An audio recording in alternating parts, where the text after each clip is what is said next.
Soldados de Salamina, de Javier Cercas, fue el año pasado un éxito rotundo, de esos que surgen del infalible boca a boca. Hablar con el escritor es un reto para la lucidez y sobre todo para revisar el valor de la memoria, de nuestra historia, de las cosas verdaderamente importantes de la vida. David Trueba leyó la novela y decidió llevarla al cine. Y ahora, director y actores se encuentran como Cercas, recorriendo los senderos de la memoria y el olvido. Pero eso ya es otra película. ¿Conocéis a alguien que no haya leído Soldados de Salamina? Aunque hace poco más de un año que Javier Cercas publicó esta novela, en este último Sant Jordi ha firmado más libros que el año pasado, y es que ya ha vendido la barbaridad de más de 200.000 ejemplares. Joder, esto es una locura. Yo creí que ya lo había leído todo el mundo en Cataluña, ¿no? No hay operación de marketing, es el entusiasmo que se transmite de lector a lector, simplemente porque es un buen libro. Pero ¿quién es este tipo normal, este hombre que solo hace su trabajo, ese que ha desatado la fiebre de Salamina? José Javier Cercas Mena nació hace 40 años en Ibernaldo, Cáceres. Cuando tenía 4 años le llevaron a Cataluña y ahora es paradigma de inmigración más que integrada.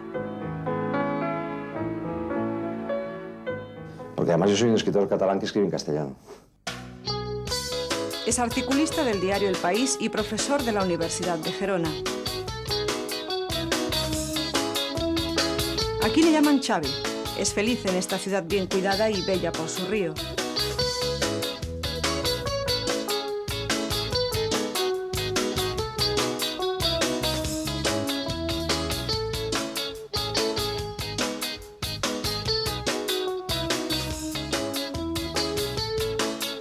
Paseando con él no llegas nunca, porque a cada paso le paran para conversar.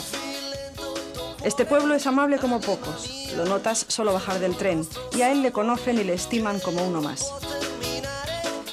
Es verdad que es un lugar tranquilo, donde vives un poco... Pero iba a decir al margen de todo, pero tampoco es verdad, porque ya no se puede vivir al margen de todo. Quiero decir, existe Internet, y existe el teléfono, y existe la tele, ¿verdad? Existe todo, o sea, no... Es decir, Gerona ya no existe, la provincia desapareció. ¿Por qué? Pues porque de aquí a Madrid tarda 1 hora y aquí a Nueva York tarda 7. ¿No? Es como luchar contra la ley de la gravedad, luchar contra la globalización. Lo que hay que hacer es que la globalización sea algo bueno, o sea, que nos sirva a todos y que se viva mejor. Claro, digamos que en el siglo XIX, para conseguir la última novela de los hermanos Goncourt, tenías que ir a París, hacer un viaje, ¿verdad? Tremendo. Pasar varias semanas en París porque si no, no merecía la pena. Pero claro, ahora es que la última novela de Chenot sale ya y la última de Kundera resulta que sale antes en castellano que en francés. Es decir, son, digamos, las ventajas de la globalización. Esta palabra detestable.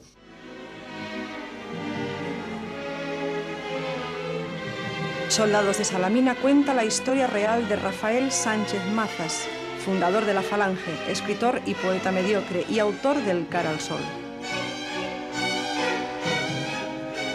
Al servicio de España y de su caudillo victorioso. Al final de la guerra, Sánchez Mazas era prisionero del 5º Cuerpo del Ejército del Ebro, que operaba bajo las órdenes de Enrique Lister. Es una historia de héroes, donde, sin embargo, todos perdieron. Los que luchaban de un lado o de otro lado, considerando cada uno que lo que ellos defendían era lo justo. De cualquier forma, ese heroísmo quedará siempre como una página del heroísmo de los españoles cuando luchan por una causa que consideran justa. En el desbarajuste de la retirada hacia Francia, en el santuario del Collell, cerca de Bañolas, en Gerona, los soldados de Lister fusilaron a los prisioneros más notables, entre ellos a Sánchez Mazas.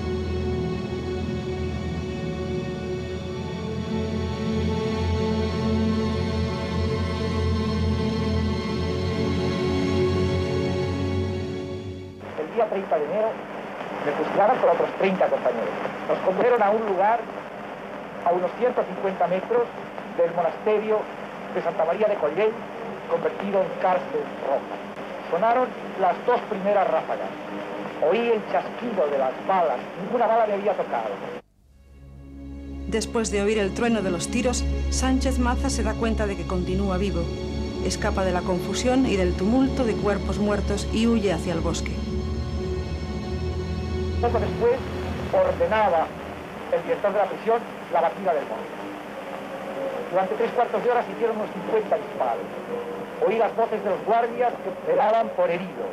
Caía una lluvia torrencial. Entonces un miliciano le descubre, se le queda mirando a los ojos y no le dispara. Yo no sabía de qué estaba hablando, yo solamente pensaba que hay un tipo que mira a otro, tiene que matarlo y no lo mata. Y eso es todo, ese es el mecanismo que genera, en mi caso, la escritura, ¿no? En este caso. En el fondo hablas del sentimiento más humano que pueda haber.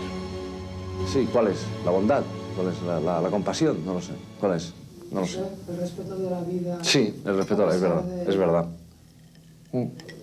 A pesar de ideas. Sí, tienes razón. Pero yo creía, sinceramente, que y sobre eso no se podía escribir. O sea, eso me parece el discurso, digamos, políticamente correcto, la solidaridad, ¿sabes? Este discurso tópico. Yo creía que sobre eso no se podía escribir y no ha sido mi pretensión escribir sobre eso. Yo no tenía ninguna pretensión. Yo creo que no hay que escribir con pretensiones, hay que escribir lo que a uno le sale. Entonces, al final te sale lo que te sale. Y si resulta que al final has hablado de la bondad, pues mala suerte, chico. Probémoslo otra vez. A ver si hablas de la maldad, la siguiente. No lo sé. Lo digo de verdad, ¿eh? Y acabas donde te lleva el propio mecanismo de la escritura o tu propia locura, mejor dicho.